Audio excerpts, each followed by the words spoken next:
The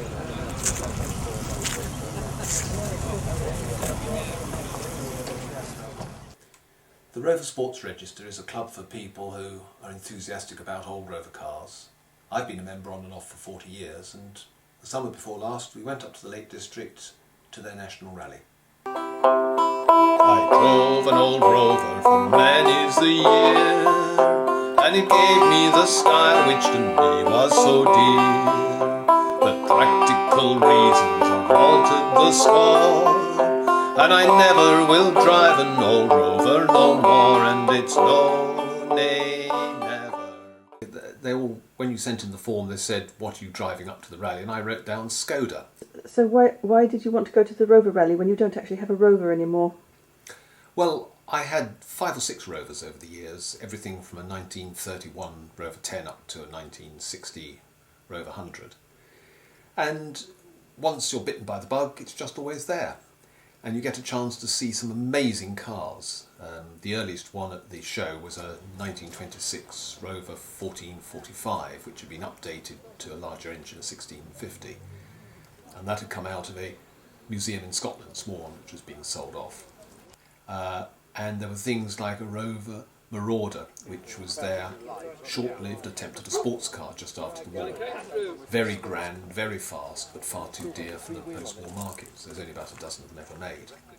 And several of the models that I had, they were actually there. There were several 14s, which was the first one I had. There were a lot of 75s and 100s. There's not many people can say that they've got a car with real floorboards, so what if they rot?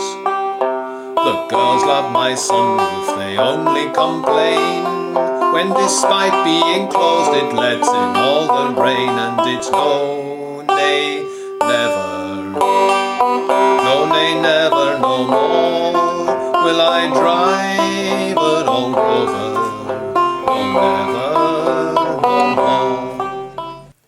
In the pre-war Rovers, on the driver's window, instead of having a handle you had to wind round and round and round, it took you a long time to get the window down, which most cars had, there was a big aluminium bar, and you just whacked it with your elbow and the whole window dropped like a guillotine, which was great because it meant you could give instant hand signals, which of course in the 30s and 40s that was how everybody did it.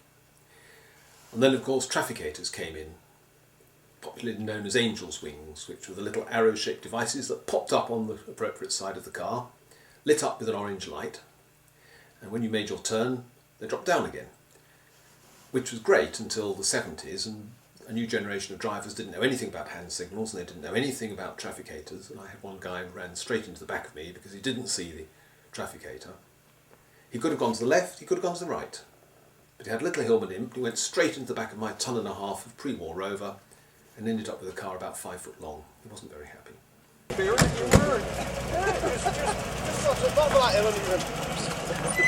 And the couple would have got. Something you said.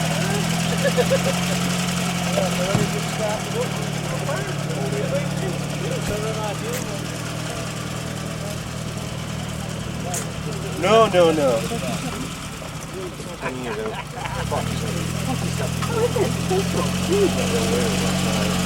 Tell it, no, they're a good one.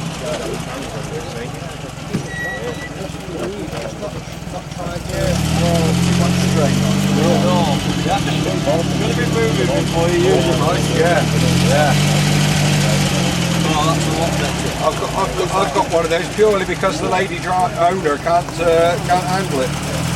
I always abide by the rules of the road, obey all the signs in the good highway code. So don't tell me I didn't signal you lout. Can I help it if you don't see my Trafficator pop out? And it's no, nay, never, no, nay, never, no more will I drive an old Rover, no, never, no more.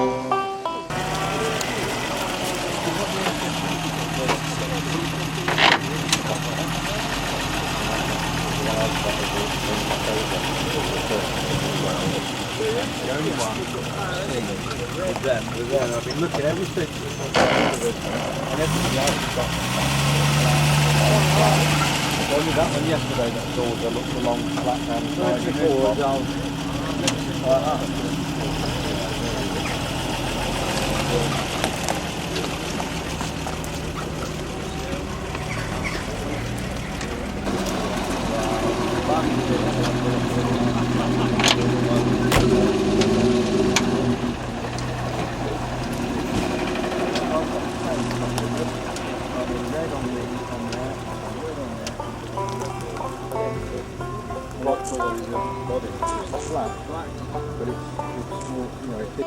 Driving down inclines, the freewheel saves fuel.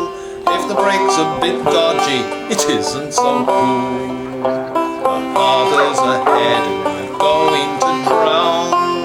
And that's when you find out adrenalin's brown. And it's no, nay, never. No, nay, never, no more will I drive an old Rover.